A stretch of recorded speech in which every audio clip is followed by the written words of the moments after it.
super hot today again. I pity the Olympic people who are outside, like running around and stuff. It's going to be another boiler, another boiler. I went out to get a couple of sandwiches yesterday around 11 o'clock, and it involves walking down Dempo Indori to the river and then back. And like if I said I almost didn't make it, that's a bit an exaggeration, but my God. They're swimming the 10K in Tokyo Bay. Well, whatever, swimming is okay, I guess, but if they got to play like soccer or something.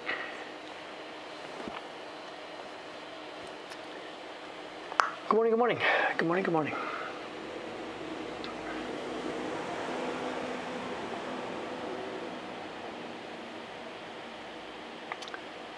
Morning, good morning. Well, it's Thursday morning. Okay. Get this set up here.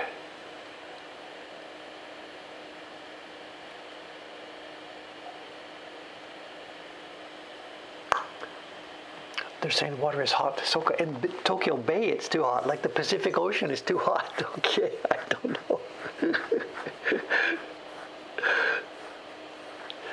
Okay, what's up today? We were scheduled to be carving rain this morning, but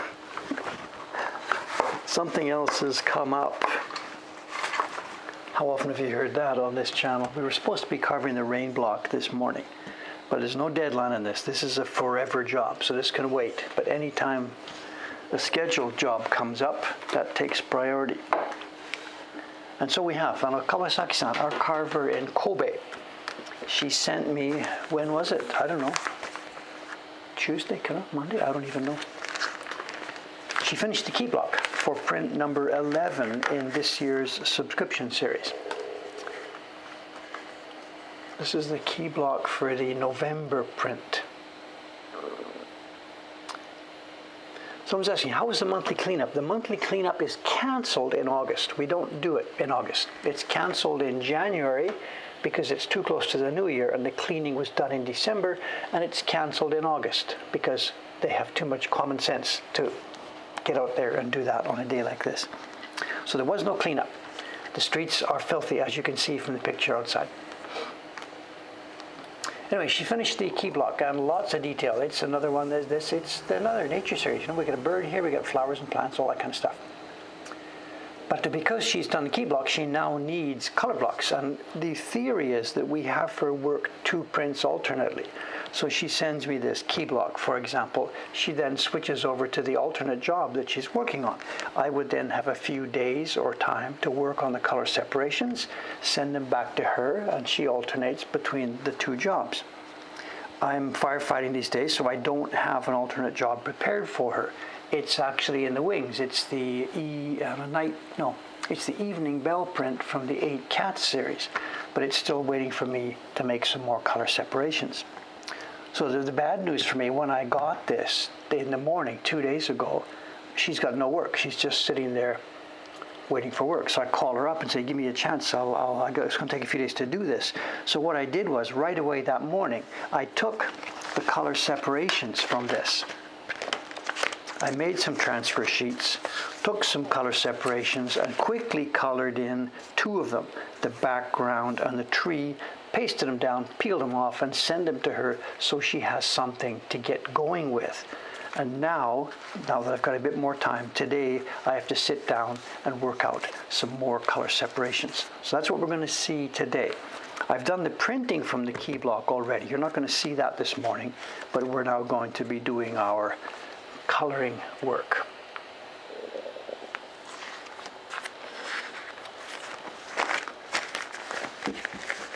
As usual, she's done a very, very, very nice job. Very nice job. Now the rabbits are October.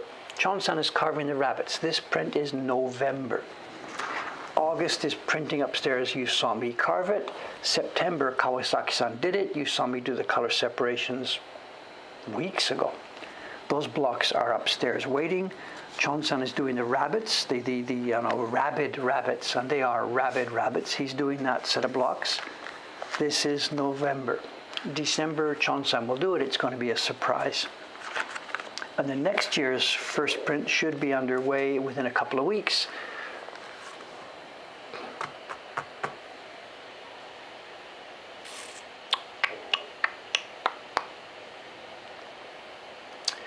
She doesn't do her own transfers. I know.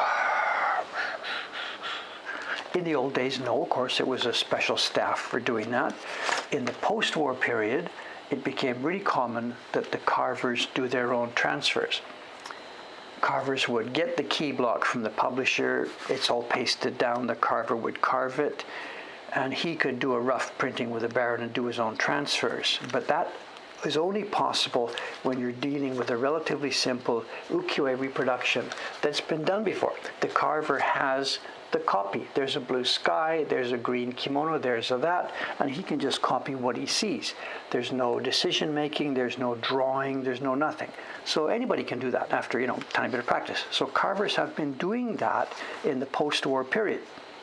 As the publishers' outfits became less and less competent at doing this stuff, the carvers just did that. Kawasaki-san trained in that environment.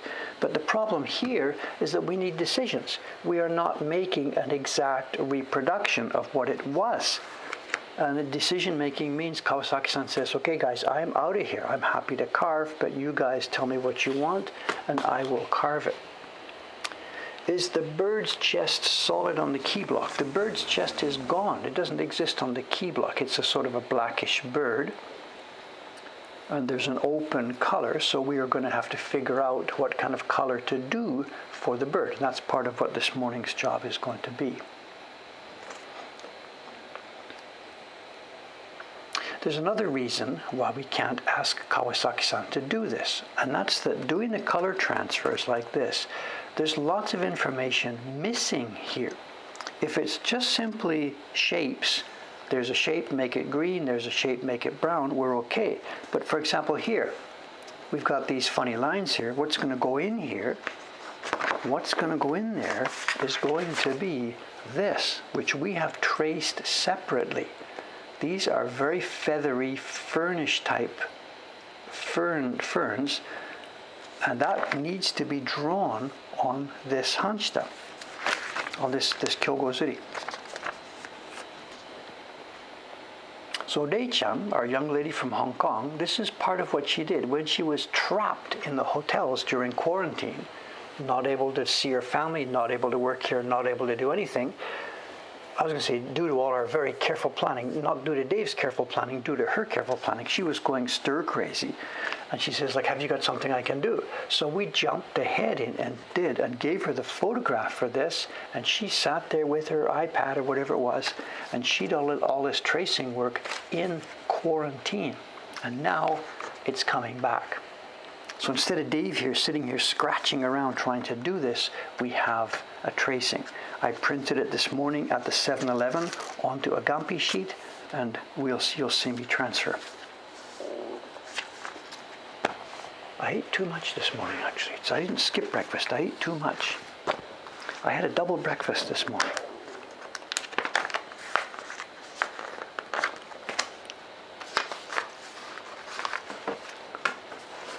Double breakfast.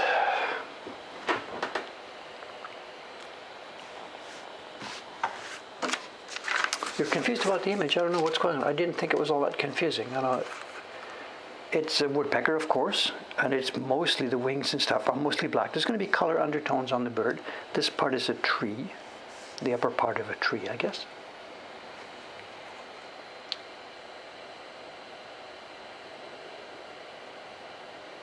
So you're okay with this? Again, we've got lots of new people here, so I'm not sure how much we have to explain. Let me get going on it, then we will explain bit by bit as we get moving on this. Double breakfast, what I mean, it's super hot here these days, eh? Super, super hot. I went out in the afternoon, got myself exhausted. We were busy all day, so I had my dinner here, my 7-Eleven dinner. A little bit late, finished dinner about 8, and I just sat down on the tatami mats, just going to relax for 15-20 minutes before starting the evening's work. This is about 8 o'clock, and I fell asleep. Just right there, just lying on the tatami mats, just fell asleep. It's really easy to do. Woke up at 2 o'clock. Like I've now had my night's sleep, but it's 2 o'clock in the morning. So I got up, had a cup of coffee, had a fruit cup, breakfast, whatever, did some emails, did some order entry work. I'm sitting in for Cameron this week. That's another story.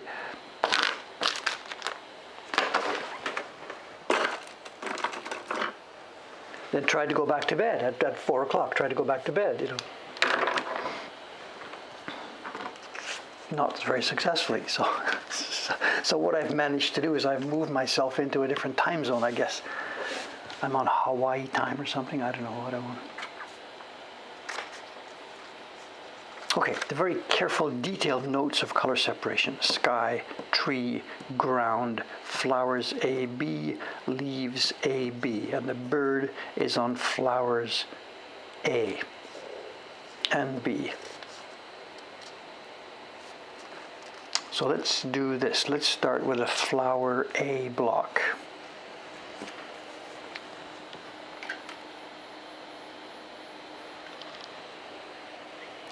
Are they peonies? Maybe. I don't really know.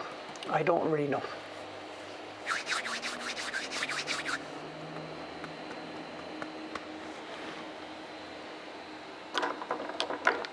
And I'm supposed to be doing this in red, purple, but I don't have any. The markers for red have all died again. It seems I open it, use it once, and by the time the next time comes around, 4 or 5 weeks later, they're dead. So I don't have any. So it's going to be yellow today. I've got some, and I've got a couple of new ones unopened on standby. So let's go. Flower base tone.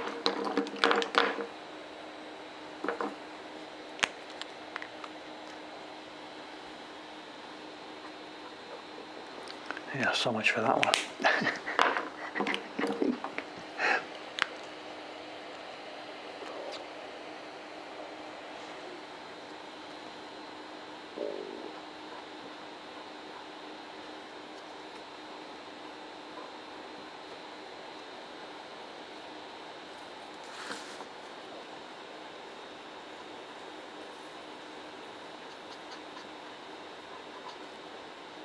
So for the new people here, this is not going to be really horribly extremely interesting for a while, but this is part of the process that we have to do.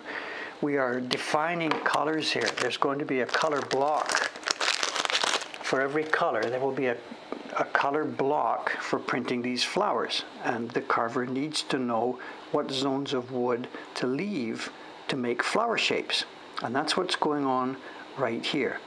I'm just coloring each zone with these markers. The yellow color itself means nothing. The flowers could be pink, they could be blue, they could be green.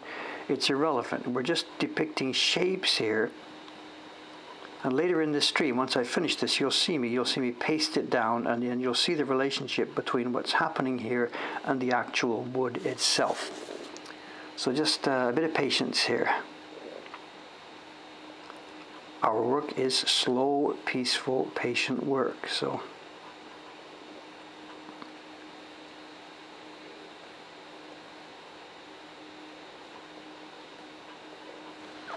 we could maybe, though, zoom in a bit, but the closer we zoom in, the more I'm likely to get off camera, so.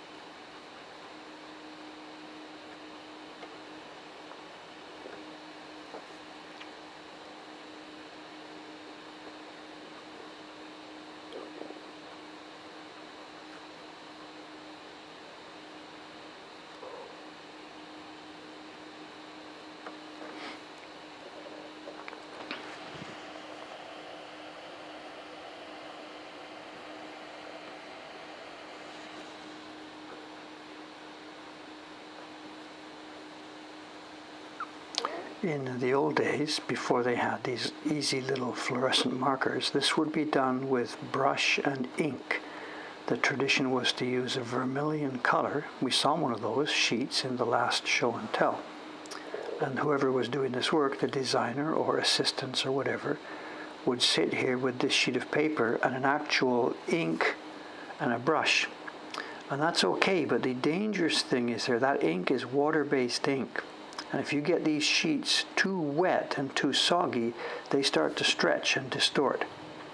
And any distortion at this point is fatal to getting the prints all lined up properly.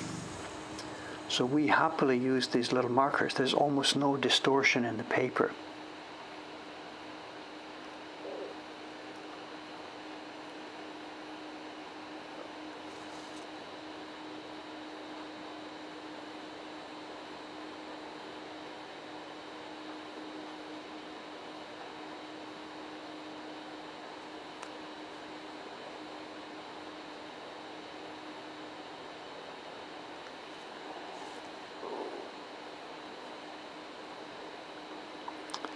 Okay, there's the base tone on the flowers. There's going to be two. There's one more here.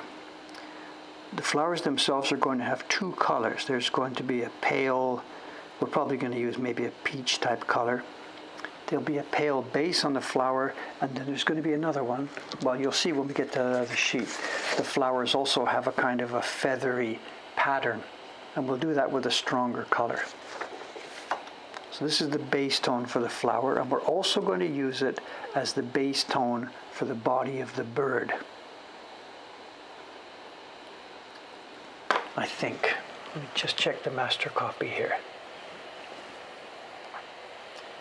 So Tom's asking, do we have a copy? We really don't. We have a super gloomy something from the British Museum. We really don't have a good copy at all. Hang on a sec, see if I can pick it up and maybe show it to you. Hang on one sec.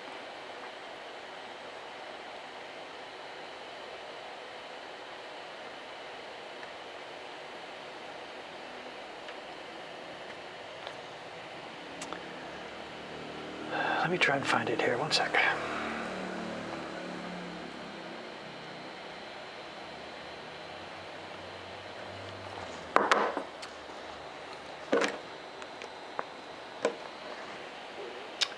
Image, bird.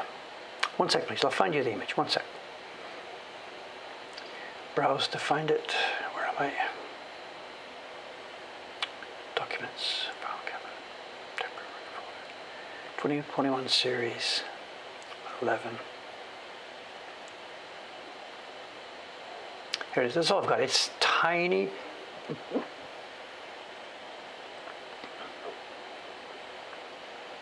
It's a tiny thumbnail of an image.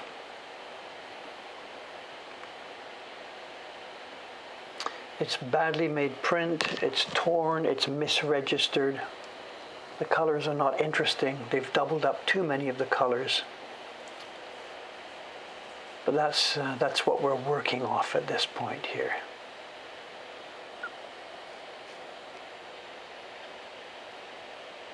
I've got no idea about the species, no idea. I know nothing about this at all. We're just going to make a print that looks kind of like a bird. That's all we're going to do here.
The clouds at the top are both. It's just a design, you know. It's just a standard design for images in the old days.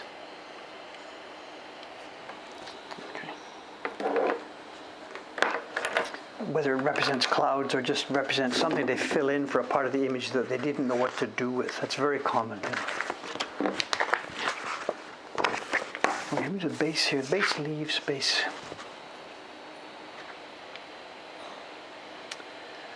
Get this out of the way here.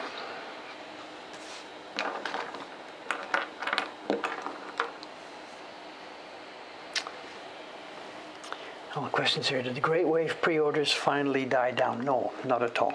Well, you'll hear what comes in this morning, so maybe the pace of new ones coming in has died a little bit, but no, it's still.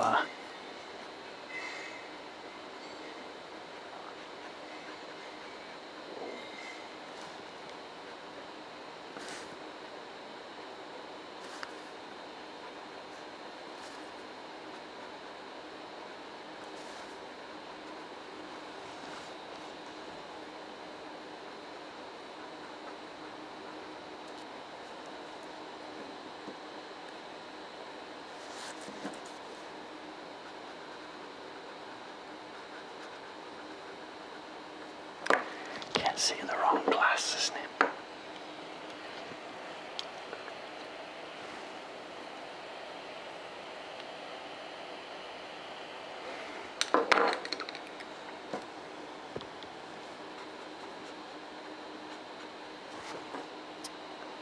I don't know if anybody should really be wasting too much time trying to figure out what kind of species this is, because we have no idea if the drawing was intended to be accurate, you know. Whether he actually looked at a bird and tried to reproduce it or not, I don't know. Actually, there's something about this image. I'll pull it up again and show you, actually. There's something about this image that that's a bit special, actually. Let me pull this up. I should have showed you a moment ago. There's not a theory, you know, my feeling on how these things go is, you know, there's quite a common feeling in the world that the artists here are the supreme people who've created these things, and the craftsmen just get busy in the background and make stuff, and it's the artists who are responsible for most of the beauty that we see. And Dave, knowing how these things are made, feels that it's not quite that simple.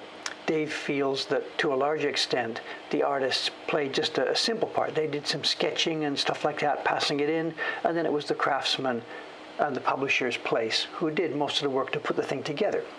We do know for sure that the original designers didn't choose the colors. They just simply did a black and white sketch, which was carved, and then sometimes in an important print, the designer would be involved in making color separations. But there was no painting original that these things were reproduced from. So Koryusai, the designer here, didn't paint or create what you see here. He handed in a sketch. Now there's something in this print that, from my point of view, which I'll explain now, there's something in this print which to me proves this point, that there's no way he created the finished print as we see it. Because I think the people in the publisher's house pasting and putting this thing together screwed up quite badly. Here's what I mean. Take a look at this bird right now. There's a bird and we're looking at part of a tree trunk. And when you think normally about woodpeckers, I've seen them in Canada, you know, you stand on the ground, you're hiking, and up there in the tree, there's a bird. How big is it? It's maybe about as big as my fist or something like this, and it's on, usually, quite a substantial tree. Now, what's the scale that we're looking at here? If I move this so we can look at the bottom part of the print, we see that this tree is bedded in the ground. We're looking not at the top of a tree, we're looking at the base of this tree. And that bird is how big? Look at the scale of the flowers. I mean, this makes absolutely no sense. So I think it's very clear. What's happened is Koryusai has handed in some sketches of creatures. He handed in, there's a sketch of a bird, there's a sketch of something else. We've seen this in this series all the way along. So he handed in a bird sketch. And then in the publisher's house, the people are, okay, what are we going to do? Let's put this together. Let's get a bit of a tree drawing and blah, blah, blah, blah, blah. And they've put this together. So to me, this is absolute, definite proof that Koryusai didn't design this damn thing. I mean, who would, whatever. Or like, so it's the rare giant Japanese, whatever. Yeah, sure, really. Tell me another one, you know. So if I was outside and walking through the forest and we're walking through the trees and this thing came along, I would run as fast as I can. So somebody's got the point. Art doesn't have to be accurate. Okay, I get it. But the point is, Koryusai, the designer, would never have actually drawn this. Nobody would draw a woodpecker 1 foot off the ground at the base of a big tree. And you can see the scale of the tree, the knots and the leaves and the flowers and everything else. That tree is at least this big. So it doesn't make any sense. Now, they didn't care, and I don't care, and we will make this. But it just, to me, this is one more thing. I'm being, what's the word here? I'm being, when researchers pick the things from the data that suits their point of view and they ignore the things from data that doesn't suit their point of view. What's it called? Confirmation bias or something like this. So Dave here is picking this point, this data point, because I think it reinforces my point of view that the designers didn't do most of this work. They just did a little piece of it, handed it in, and you know, the staff did the rest, as I am going to do the rest right now. Dino bird. Whatever.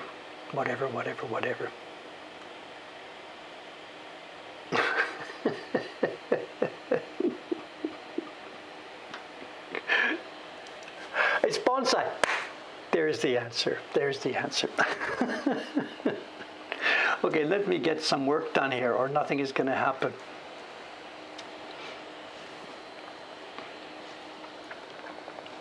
Well, so I'm saying it's always like that, weird proportions. Yes, I mean, you know, we've seen this in many times, cats, dogs, you name it, whatever. Realism was not the idea. But having said that, for the most part, these guys, even though they couldn't do dogs, they could do natural stuff, you know. We've talked about this many times before, the training for these designers. They did step by step. You do your bamboo first, then you do your rocks, then your tree shapes and stuff like this. And you pick up the style of the guy whose workshop you're in. And you learn the basic vocabulary first.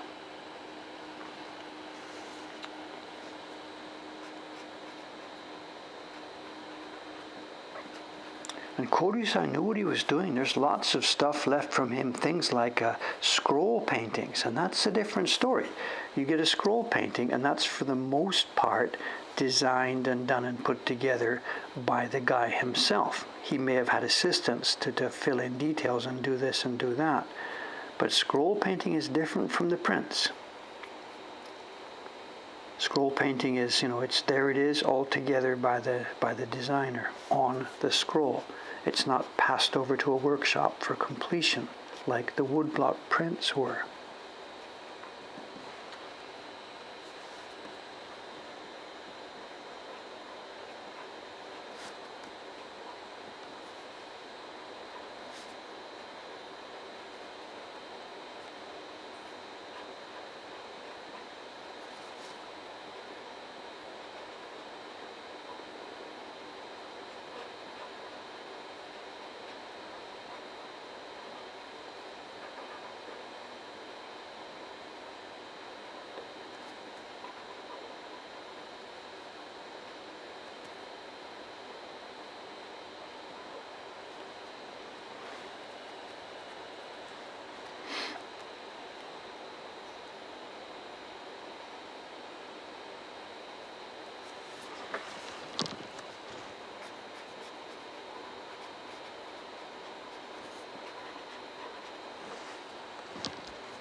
So the series name, yes, so.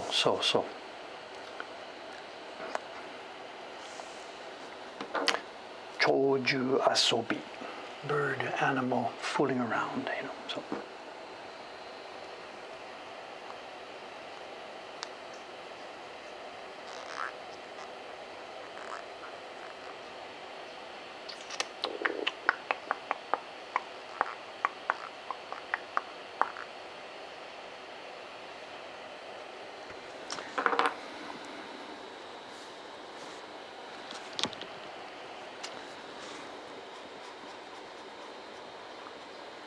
There's nice comments here in the stream following our work. Thank you very much. Nice to have people here watching. The last few days for me has been an absolute hoot. I know Cameron is he's got his family over there. It's the middle of a hot summer.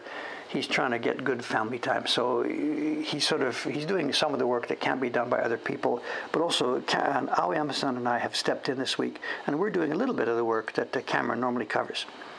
We can't do it all because some of the work has to be done with software that's only on Cameron's computer.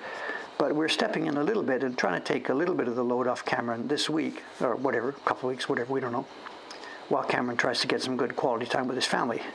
This is all shorthand for saying Cameron's kid is home from school and they're going crazy over there. So as part of doing this, I've been doing over the last 3 days, I started Monday, I've been doing the order processing.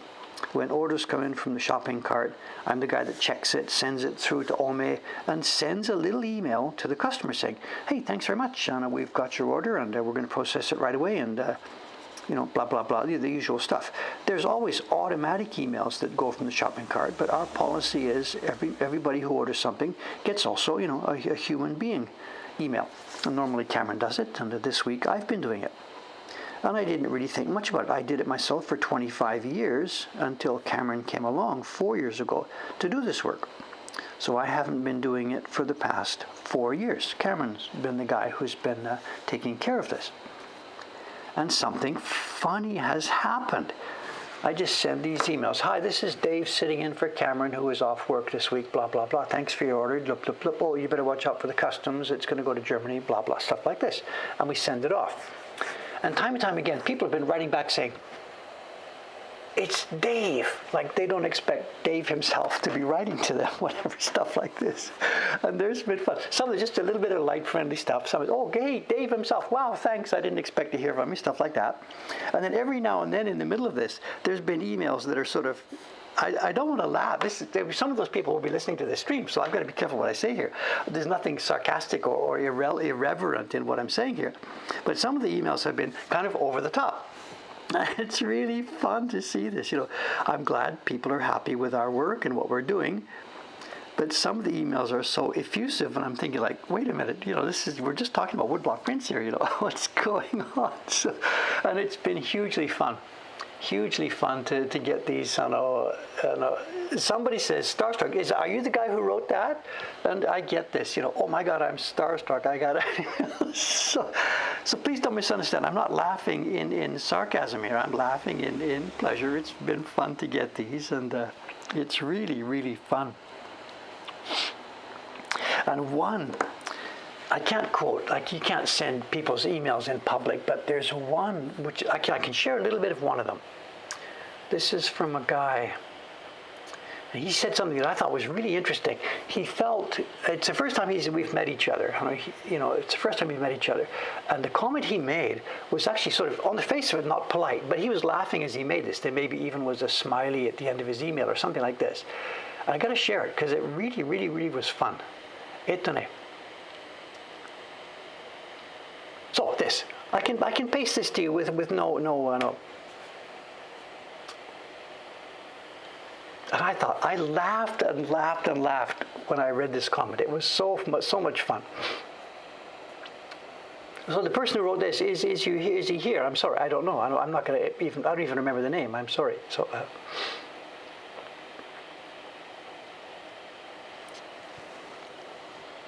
What's this? Snowy evergreens. Mine was over the top for sure. Are you the lady who was talking about Rush? Whatever. I shouldn't ask. It doesn't matter. I don't need to know names here. It's okay. But this quote about Miyazaki-san. I haven't seen too many of the anime, so I'm not quite sure about this. But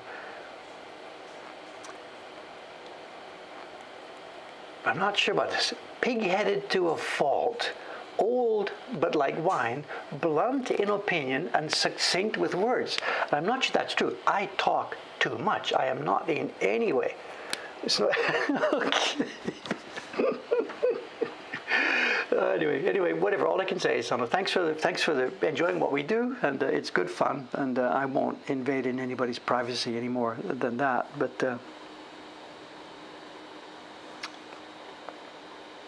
It's been a hoot. It's been a hoot, you know. And Cameron also, he's off work, but because he's still doing the subscription print side of things, because the software for our subscriptions lives on Cameron's computer, so we can't do that. So Cameron is also following the email threads and stuff that are going on, even though he's sort of off a little bit. And he wrote the other day, said, Dave, like, what's going on here? So I just mean, I'm trying to get this job done carefully. So if I screw this up, you know what happens now.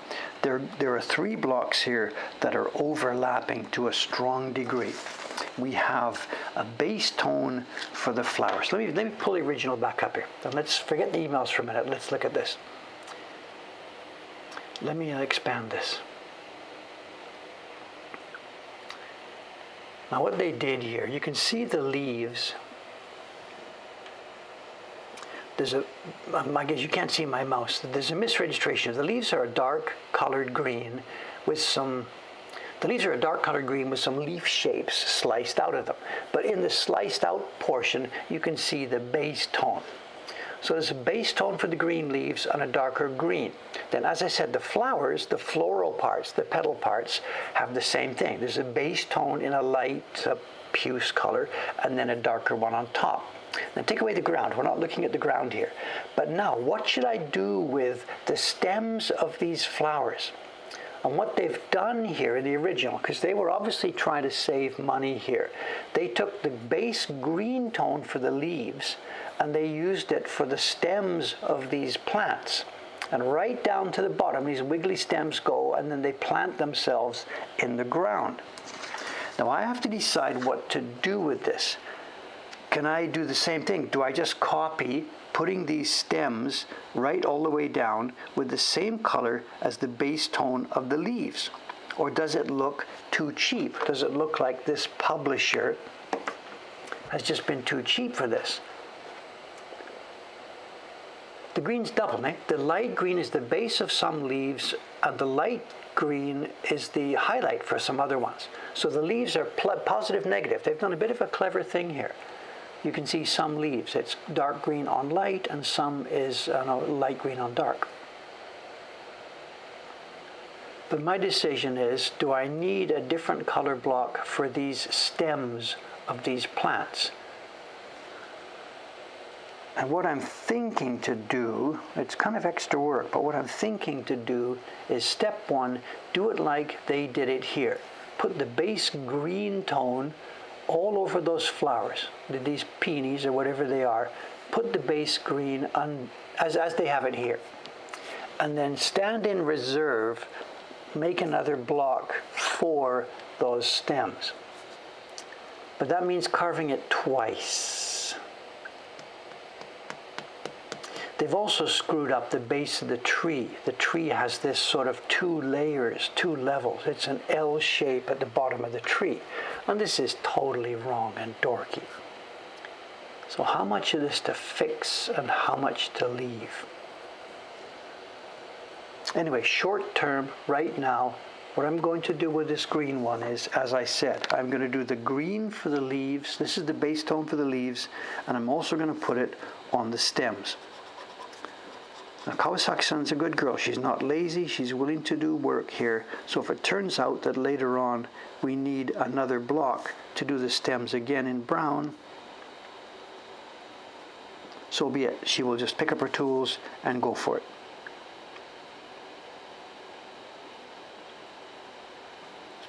But with the base of the tree, I don't know what to do.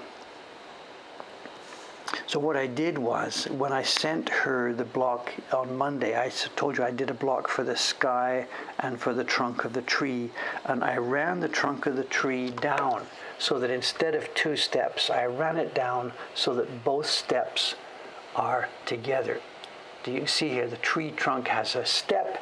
I pushed the upper one down, so the block she's carving now has the tree standing as a tree with a base on the ground. And it goes behind these green little flowers and covers up part of the ground. I just couldn't bear doing this as it is here. It makes absolutely no sense. What's the question? Does the highlighter have a cutout? They're a strange tool here. It's not a cutout, there's no hole. Can you see the reflection? There, so you can see it, so. There's no hole, but yeah, there's a cutout. And I guess, is it for visibility? Am I supposed to look through it to see where I'm driving? I don't know.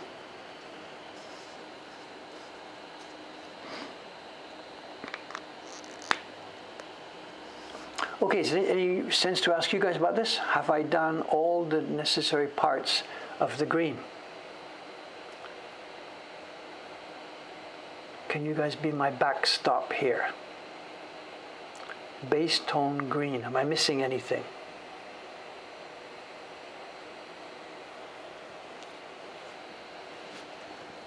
Yes. Actually, right there, there's one.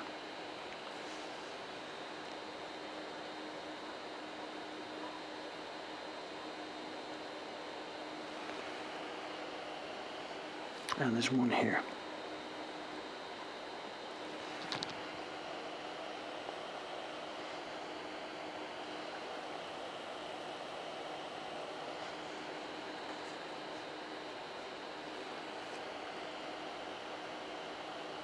Someone says the center of the flower. I think that was this one to show I've got that now.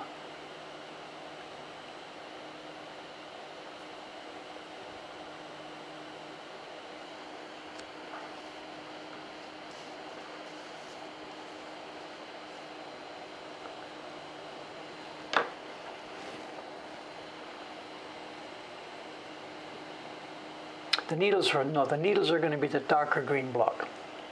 The needles are the other block. Don't worry about that.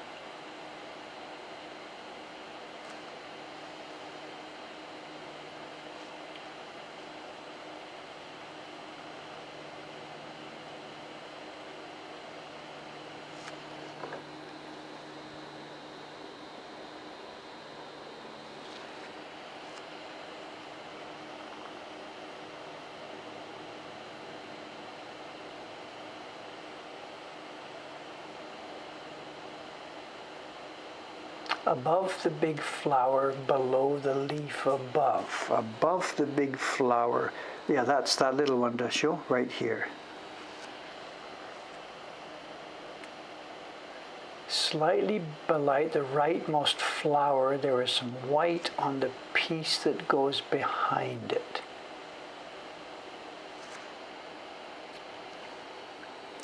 We've got background here.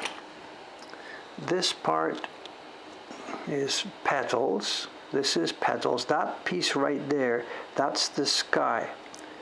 That little white piece is the sky.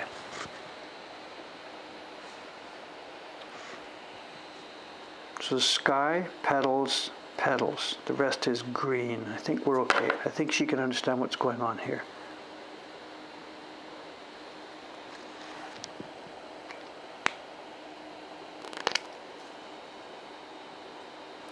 But you can see how touchy this is, how difficult this is. The green on the fuzzy branches sticking off the tree. No, they're all going to be the darker green. We made an executive decision on that. All the fuzzy branches. We're not even sure if they did it in one color or two. We're going to do it in one. Center of the second big flower. Second big flower. I'm not quite sure what you mean by second big flower. Down here? Yeah, okay, maybe you're on something there. We're talking about this place.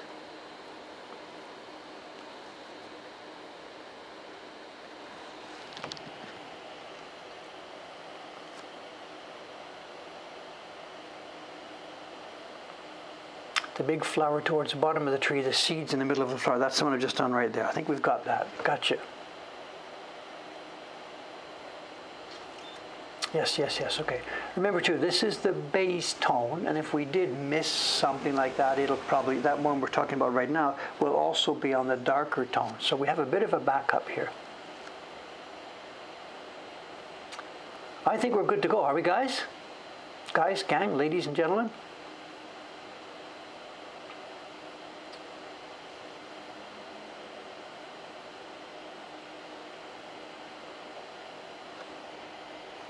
I'm not quite sure what's happening here. I think that's the ground. I think that's the ground, that's the ground, I think. It's not there on the original, so. Just left and below the last one. I think we're there. Oh, no, wait, look at this. Is that another one here? I do believe that's also supposed to be green. Yeah, it looks like a leaf there. You guys are cooking with gas today. Thank you.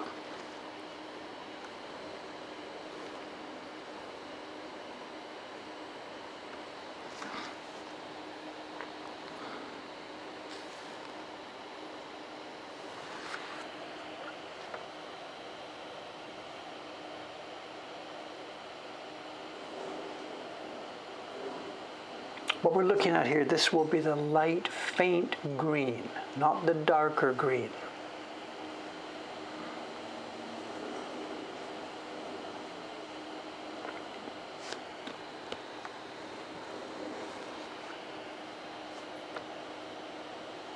Stuff like this, I don't know what to do with this. So what I'm going to do here, see this little one here? That could be on the ground, or it could be on the branch. So I'm going to put it on the branch.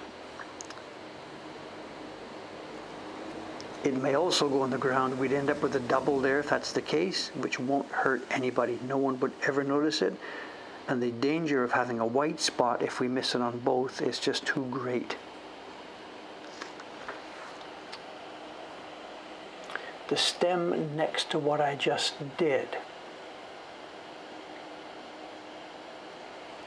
I think we're okay here. This is tree.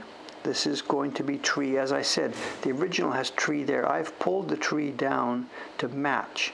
So mine's going to be a bit different from the original here. I've pulled the tree down to have a flat base.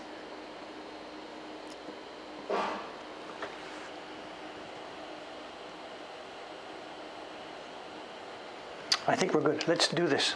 Pull the trigger. Pull the trigger. Let's go. Where's a piece of wood? Let's paste this down. And go.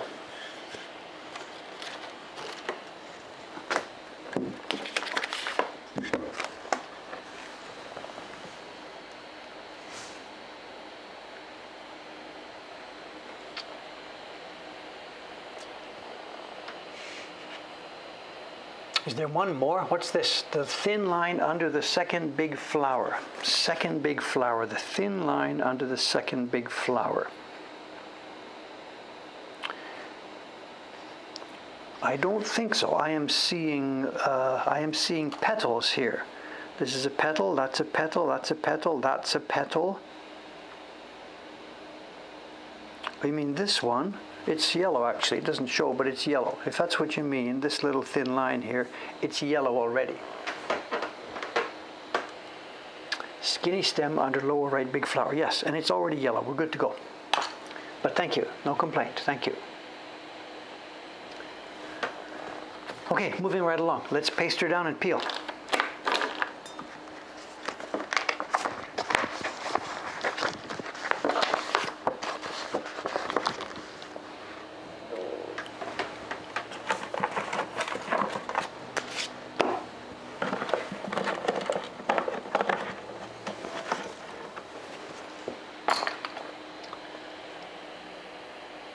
Probably good to go.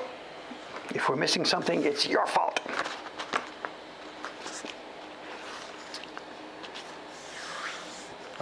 Now this wood grain, this is not good wood grain. I'm going to use it for this block because this is going to be the undertone green for flowers.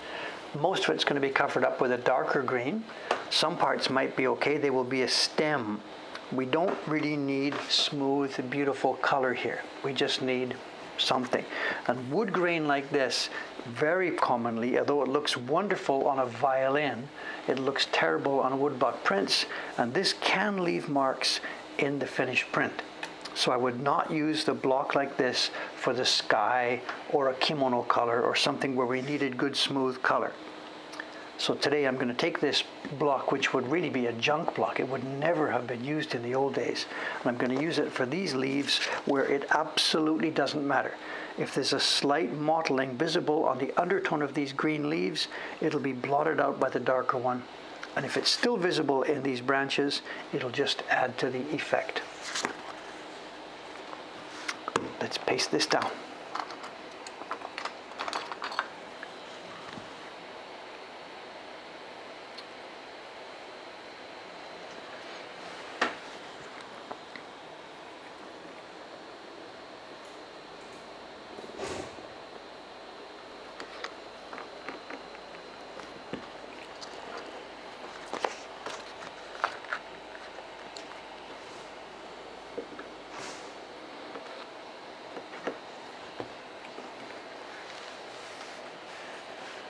Did they ever use blocks like this to add texture to Shinhanga prints? Not that I know of.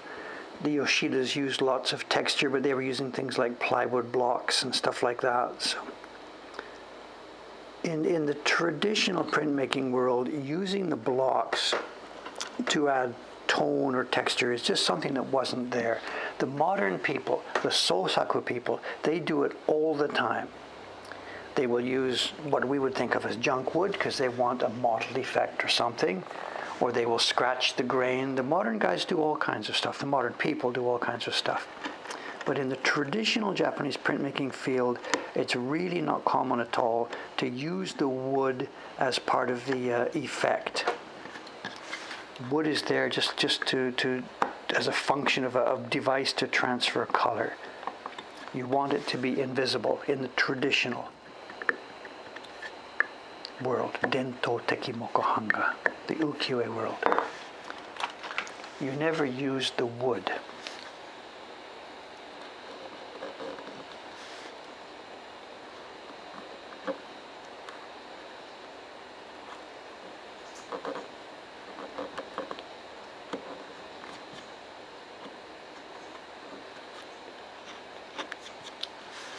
But come the 20th century, of course, a totally different story.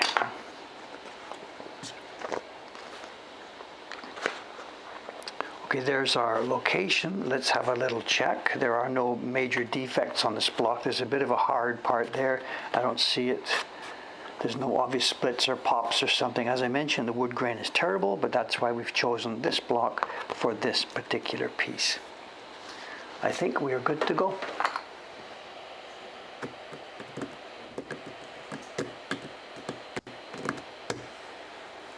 Lots of explaining going on. Thanks to everybody, the mods and everybody else for explaining to new people. Thank you very much.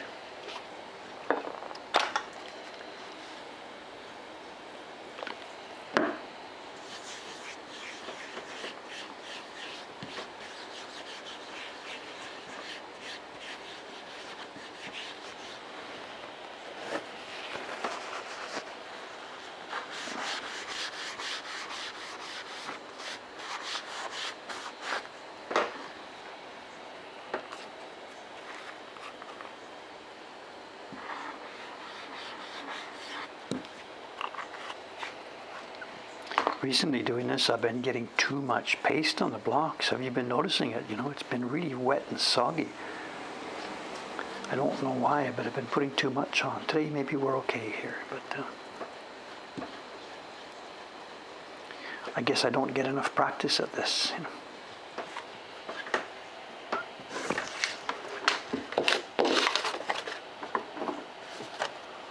Non-slip.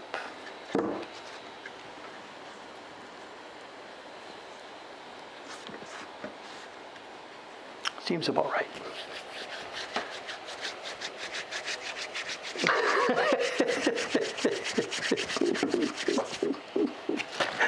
So we're in judging season, are we, I guess? And I really honestly haven't been following the Olympics this time. I don't usually. I've got no TV, and we're kind of busy here these days, so I don't really follow it. Have there been any like massive judging scandals or something? I don't know. I didn't hear about it.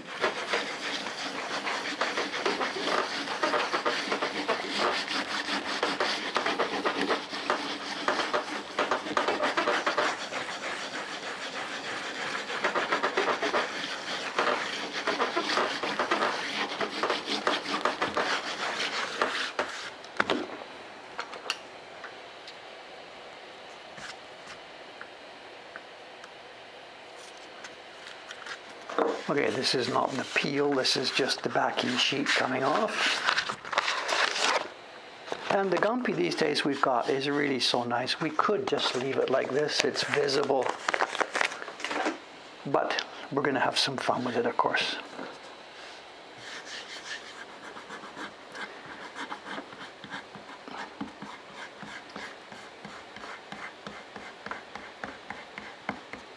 Okay, get a start edge pulled up. Looks good. It is quite wet.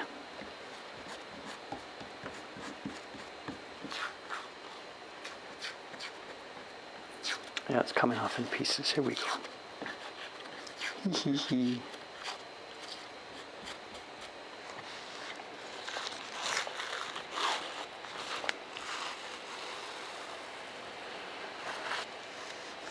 Off she comes. No one's going to give me a 10 for that one.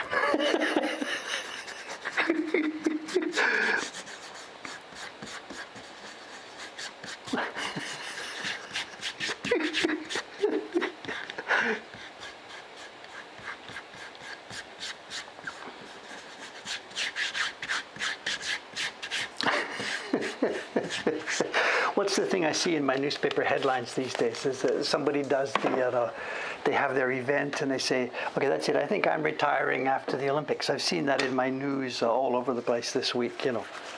This was their last Olympics and they're now retiring. So what are some numbers here? So if someone says 10 out of 10, then you're new here, because that was not a 10 out of 10. I'll deposit your bank account tomorrow.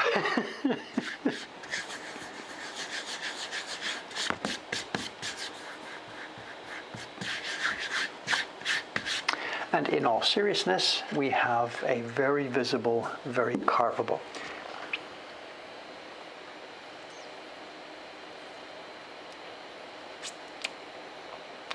And Hontin's red would be better. Absolutely red would be better. And with the wood color as it is, I've done this in yellow. When she opens the package and gets this yellow, she's going to say, Dave, did you forget? She wants it in red. But I just don't have a red marker here today. So actually what I should do before I do the rest of these for her is I should take the trouble and go to the stationery store down the street and to get some red markers, because when they're in red, it's much more visible, much more visible.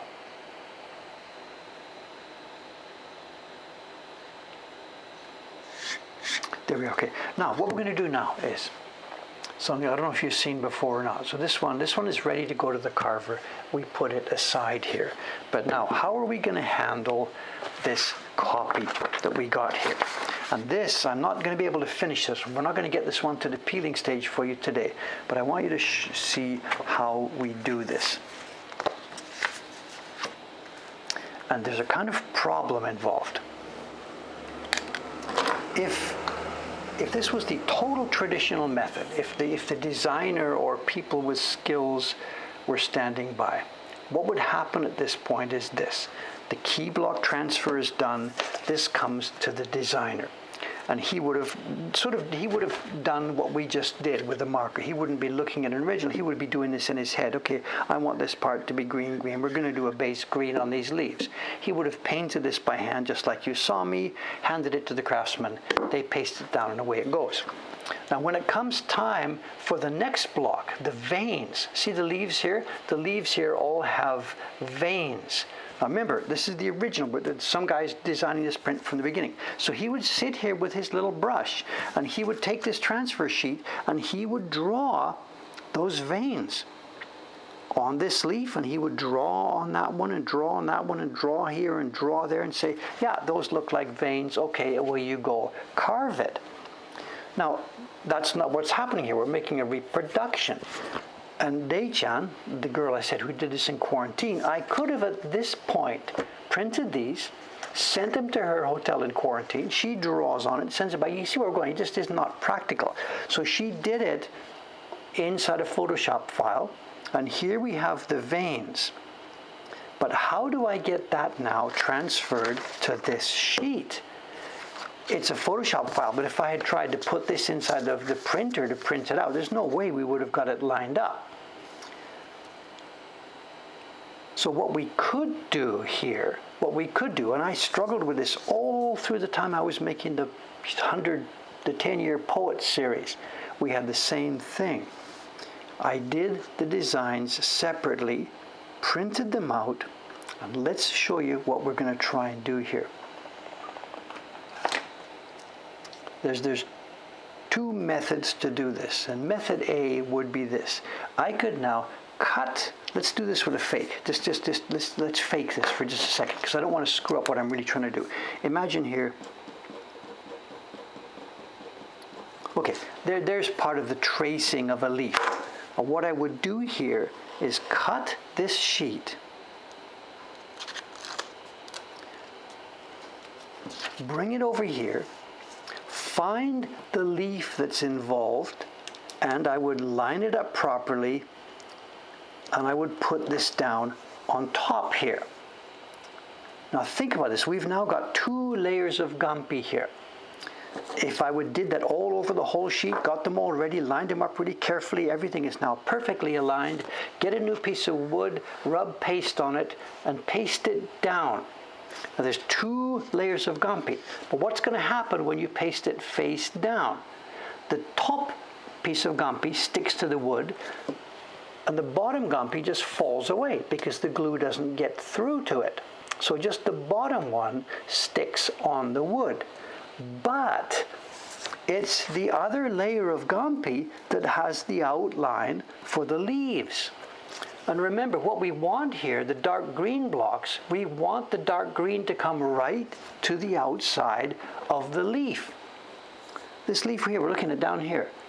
We want the dark green to come right exactly to the lines, but we also want the pattern.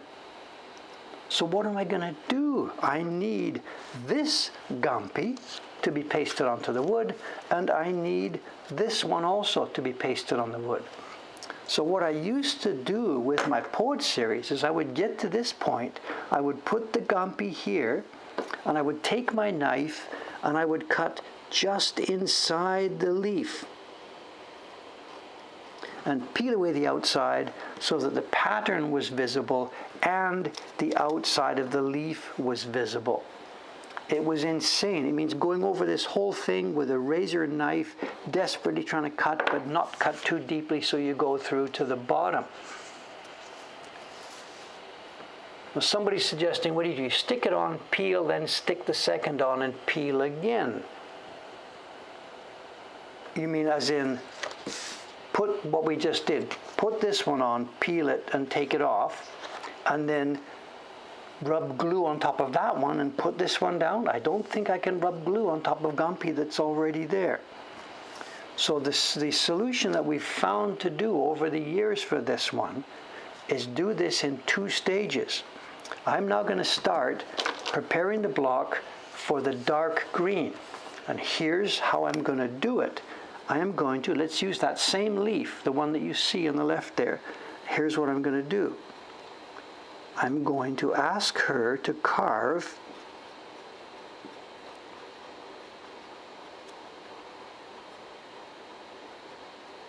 I'm going to go over the whole thing, and I'm going to ask her to carve the full shape of the leaf and no pattern.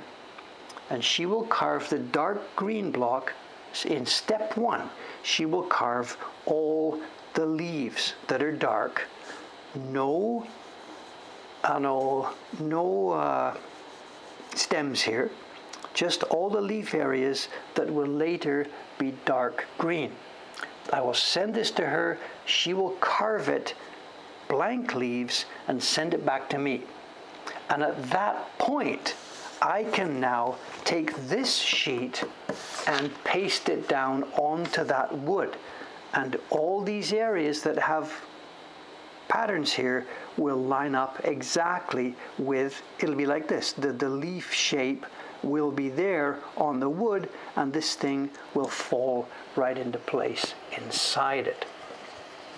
So what we're going to do now is it's going to be repetitive. It's going to look like almost exactly the same thing you just saw. I am going to now make a block for the leaf shapes everywhere that is going to be needed for the dark green. But I won't be doing the stem areas because they won't be needed. I will be doing this type of area too. This is the one that's going to be, the negative positive. This leaf, where's my pointer?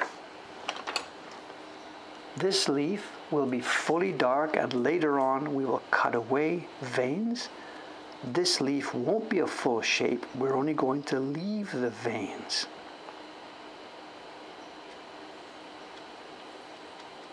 In fact, thinking about it now, I could do that on this one. I could, for the ones where we're going to leave the veins, I could actually cut these out here and paste these on, because for that one it works.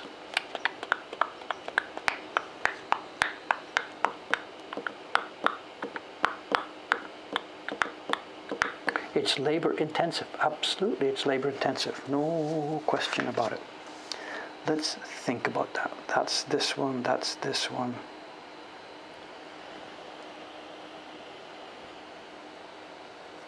That will work, that will work. If I do this,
so I guess at this point now this is looking fairly confusing. I'm sorry, but that's the way it is here.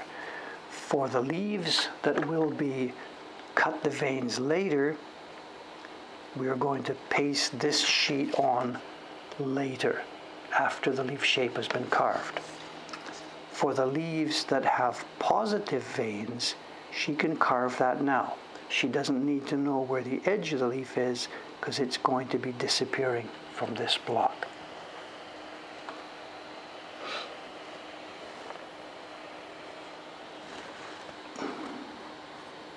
This must really, I'm sorry, to people who are not familiar with this, it must really look silly and labor intensive, and can't you think of a better way to do it?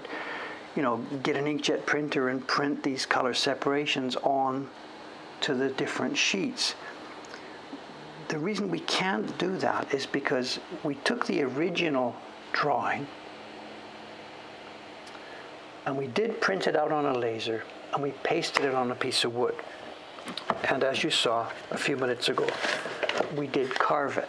But in the process of carving that key block, invariably variations crept in from the Photoshop file to what we have in real life. It was a Photoshop file printed onto Gumpy paper, pasted on wood, and then carved. So these lines now, and her knife just didn't exactly follow the knife. Her knife just cut a living leaf shape. So this block now no longer matches the Photoshop data file. So yeah, I know it seems silly. For these color separations, just go back to the same Photoshop file, print out the leaf shapes, paste them on a piece of wood, and carve it, and you will get leaf shapes that match the key block. But unfortunately, they don't. And I learned this bitterly, 35 years ago. The original file is changed and altered in the process of carving the key block.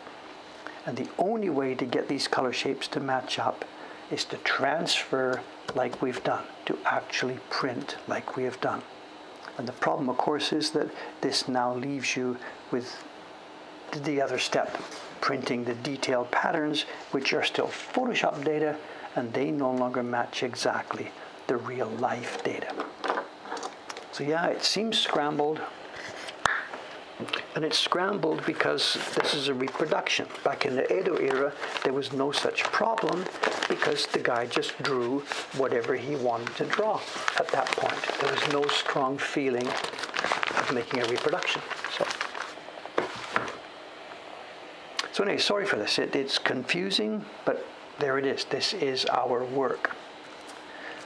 What time is it? We've got a few minutes left here, so I will just continue more. Let me pop this back up for a second, because I need to refer to this bird.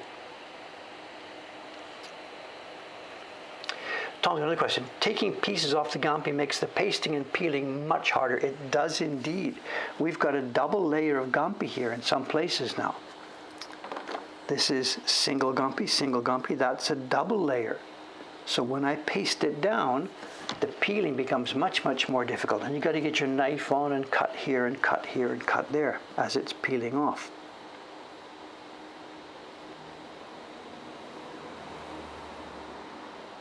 But there's no way around it other than sitting here and drawing directly on this hanshita. And I just do not have that skill. The young girl, Dei-chan, who did this tracing, she could maybe do this, if we sat here and drew with a pen, drew the lines we want. But I myself just don't have that kind of skill. So the computers help us to a certain point, but there's a point at which it just doesn't work,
So that's what's going to happen. Okay, time to move on. Couldn't you draw the veins onto the leaf color block after she carved it and cut away the veins?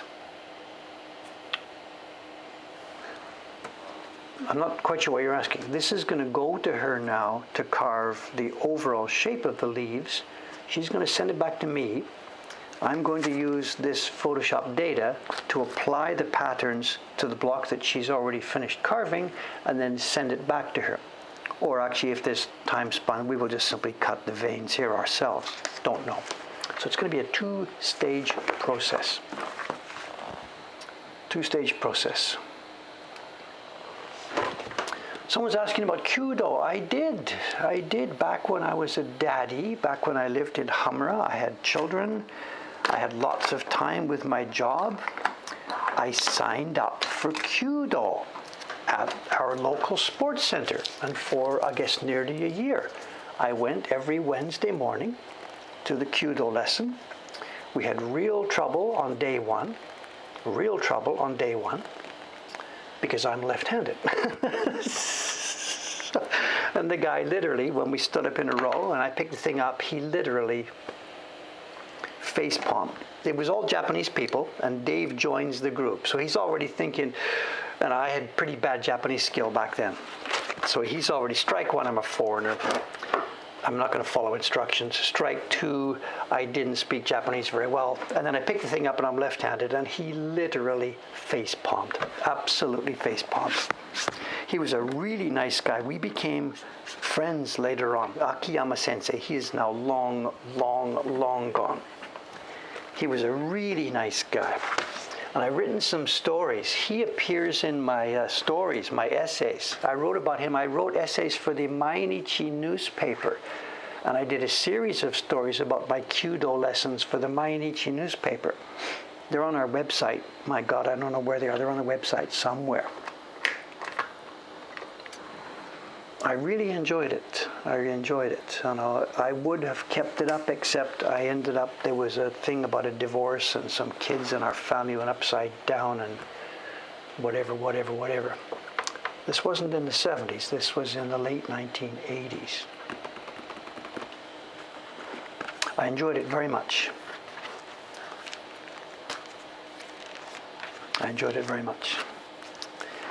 Okay, I should find some links, actually. The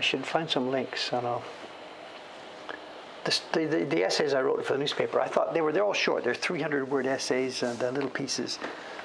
And A Foreigner's Adventures in Kyudo.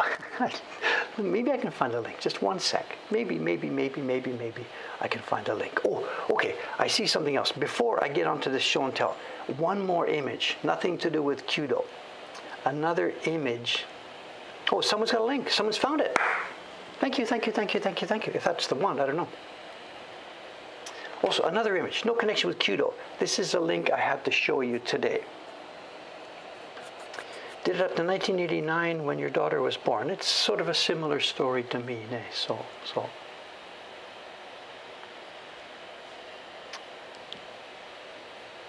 Oh, okay, the link somebody's given here, that's the first story. That's the first one about this. There's 4 or 5 or 6. So there's more. But yeah, thanks for the link there. There are more somewhere out there on the website.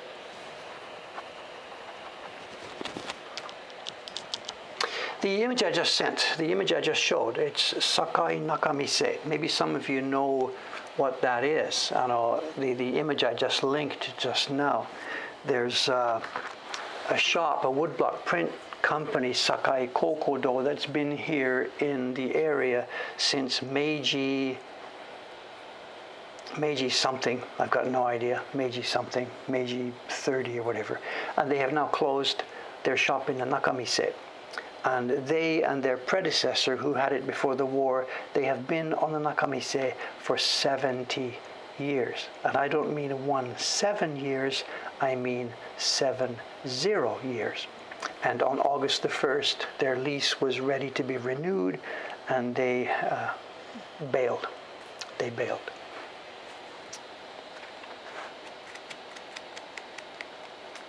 So the pandemic. Whatever, mixed feelings about this. One of my competitors has gone under. This is not good news for me. We don't want to see print shops closing. I want this whole street to be print shops, one end to the other end.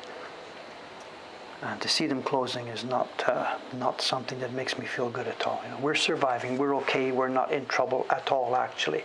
Good Patreon support, good support for our products, subscriptions, people waiting for our prints. We're doing really, really, really well. This is not any kind of asking for money. We're fine. We're doing really, really, really, really, really well.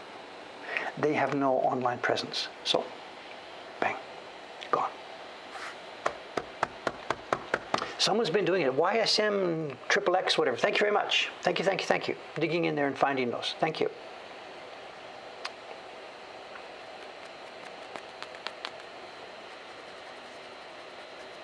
Okay, we're supposed to be looking at some prints and show and tell. I have two things to show this morning. One is a very small, simple one. I got this in a shop in Jimbocho, and I broke one of my most fundamental rules about collecting and acquiring and playing with Japanese prints. A little bit of a side story here. I'm in one of the print shops down there, the Jimbocho print shops, and I'm browsing like this, browsing the girls behind the counter. She knows me, I know her, we've been good customers for years. I'm browsing this, and I can hear scissors, chuck, chuck, chuck, chuck, chuck, chuck, chuck, chuck, chuck, chuck. And I look over, and what she's doing is she has a book from the old Edo time. And it's not dramatically valuable, it's not special, it's just another book from another blah, blah, blah. And she's cut the strings and separated the sheets out, and she is now cutting the sheets in half, and she's mounting them, and they're going to go in the shop, the place that I'm browsing here. And I didn't fight with her, whatever, I'm not gonna whatever. There's a good reason for what they do. The sheet I've got here, which was not from that day's episode, I got it somewhere, I don't know. It's from a book that has 100 pages, and this is the 100 Poets series. And the dealer gets this book, and it's sort of a bit bashed up. It's worm-eaten here, it's worm-eaten there. Some of the pages are creased and whatever. And it's a book of 100 pages. And it's maybe cost him a couple $100 to buy or something like this. There's almost nobody on the planet who will buy that thing. Nobody wants to buy a 100-page Edo-era book of stuff. So the dealer chops it up, gets his scissors out, chops it up, puts the pages one by one in his shop. Antique book page from 1775, which is when this book was published. I know because I have the whole book upstairs. So the dealer puts this in his shop, and it's not a lie. It's a Japanese woodblock print from 1775. And he charges whatever, maybe $100 for it, $150, I don't know, whatever, make up a number. Because he got a 100-page book, which he paid a couple $100 for. So he is laughing all the way to the bank. It takes him a while to sell these pages, but he's laughing all the way to the bank. A book has been destroyed. This doesn't happen just in Japan. This happens in the West. Audubon bird books or Gutenberg blah blah or whatever. This is not simply Japan where this kind of thing happens. And I'm telling you this story as though it was a horrible, terrible story. This evil person destroyed this book, which is now lost to humanity, and oh my God, it's a bad story. But think about what's happened actually. A book that nobody would ever have looked at. Nobody would even open the pages. Nobody would enjoy the thing. Nobody would see it anymore. Now, 100 people are going to get pleasure from these objects, from these prints, from whatever. So I know where I stand on these. I cannot and will not. We do not ever break up books here. We also never in our shop sell single book pages. Even though they come to us in the auction, somebody else broke it years ago, it's okay, we can sell these pages. But we don't do that because I don't want it. It's like ivory. You don't want to sell your ivory because you don't know where it came from up the line. But having said that, I do get what's happening. The book page here that somebody else destroyed with scissors. Domo, arigatou gozaimasu. Domo, thank you. Hi, domo. Thank you. The book that somebody else destroyed is now here, and we're going to enjoy it, and we're going to see the beautiful carving and stuff like that. So there's two sides to the story, but there it is. Anyway, what we have here, this is one sheet from the famous set of 100 poets that was the set of poets that I made during the years from 1989 to 1998. This is Chisato, what's his name? Ono Chisato, a poet. I don't remember the poem. If I had really wanted to show off before the stream this morning, I could have looked and seen what was coming up, quickly went to the web, memorized the poem, and I could now read this to you, but I forgot to do that. So we're going to have to just go with it. For now, it's simply, we're just going to pass it on. Just to give you a little touch. It's a sheet of paper that was printed in 1775. Any Americans in the group? What does 1775 mean to you guys?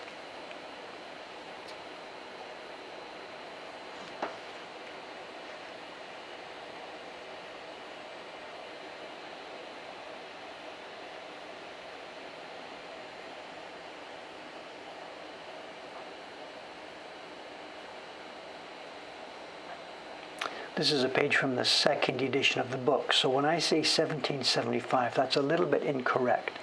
The book was carved and published at the beginning of that year, 1775, but it didn't sell well. We don't know how long. It was 1 year or 2 years, some very short time, because very few copies of the first edition are out there. But what the publisher did, because it didn't sell well, he had an idea. He took the blocks and he carved the calligraphy off the blocks and carved a new set of blocks for the poems. And what you're seeing here is the new set of blocks. And you can tell for a couple of reasons. The black is different. The person here is printed from the key block of the original block set, and the poetry was printed from new blocks that were cut to be the same size. So this would be probably 1 or 2 or 3 years later. So this isn't 1775, this will be 1776 or 7 or 8, whatever. We don't actually know. There's no way to tell. But that's what it is. A piece of paper from how many years? How far back is that? That's almost 250 years. How much would it have cost me? I don't remember. It's in the junk shop, $5, $10, $15. I don't know. I wouldn't have paid more than that for it. These are all over the place. You can find these in Jimbocho, all over the place. I shouldn't. Okay. The next thing in our little random grab bag of show and tell stuff here is interesting. It looks like,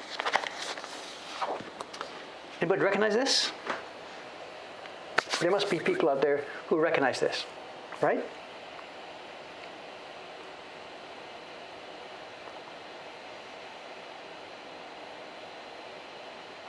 Let's move this down a bit out of the way. We need to go to the next page to see the whole thing. The cat, it's a triptych. Let's pull them out of here. This is a pre-war reproduction of the famous Hiroshige. Oops. I dropped it. Good thing they're not breakable. This is a pre-war reproduction of the famous Hiroshige Kiso Mountain triptych. Where's the best way for me to put it here on the bench? Goodbye, outside world.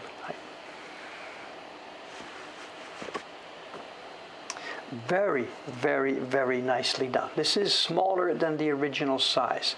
The original prints were oban size, the full Japanese oban size.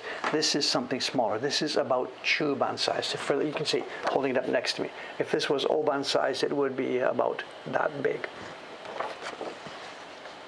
And look at the color difference. And you can see what's happened. And you can see what's happened here. This was on top. This was next, and this was in the middle, I guess. Look at this. It's been stacked up, and I don't know, sitting on somebody's shelf or left, or it was exposed to light, something like this. And the top one, and look at the aging. And this is why, girls and boys, this is why we don't hang prints. This is why we don't frame prints. We don't hang them. If you care about it, And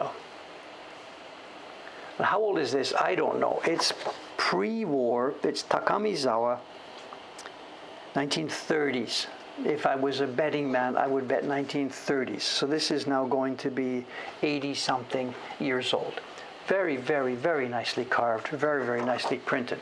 It's got the pre-war Takamizawa emblem on it here. After the war, they started using different stuff. This is one that they were using in the pre-war period.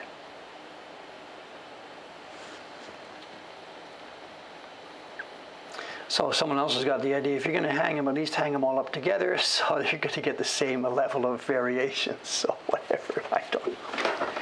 It is nicely done.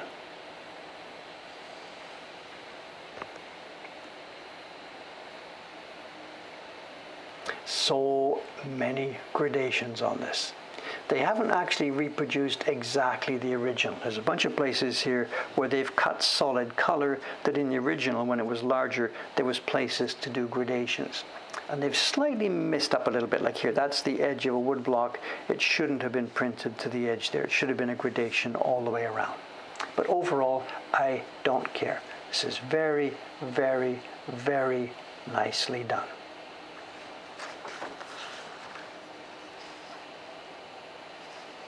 Even the blue has faded to show you can see the difference. The brightness and then the tone. And this isn't so much the blue fading, it's the paper tone has changed.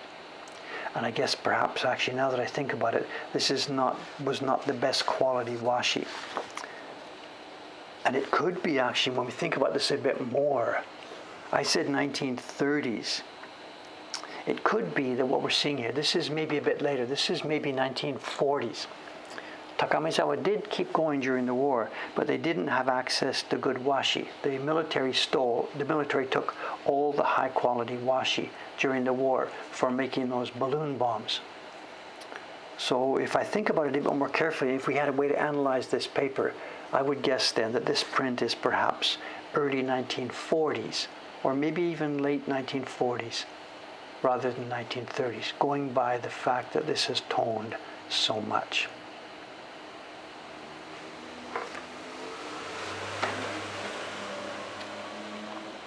I don't remember what I paid for it. I don't know. I would have picked this up in one of the shops in the Jimbocho area. A nice little collectible for us.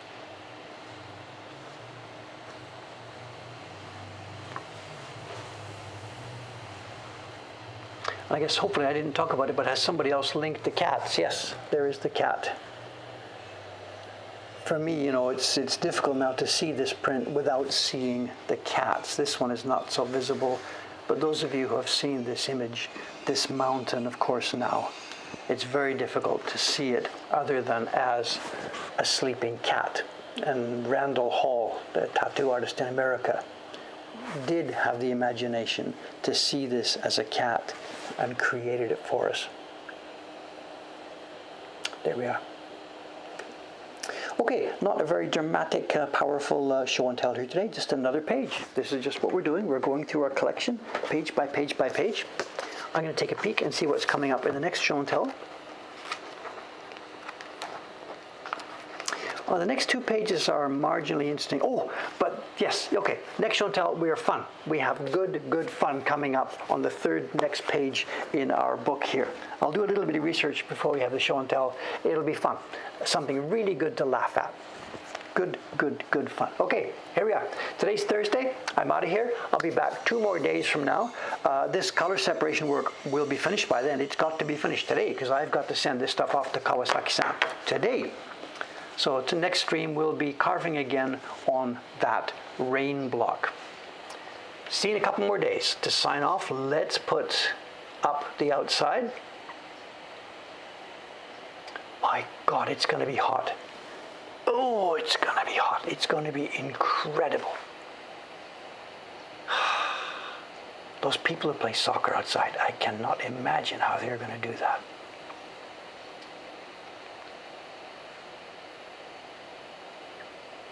I don't hear any footsteps. She's got running shoes. I don't hear any footsteps. So let's sign off. Bye-bye for now. See you in a couple more days. Thanks for participating today. And those of you who've been sending the cards and letters and the thank yous to the emails, I had so much fun this week. Bye for now. See you next time.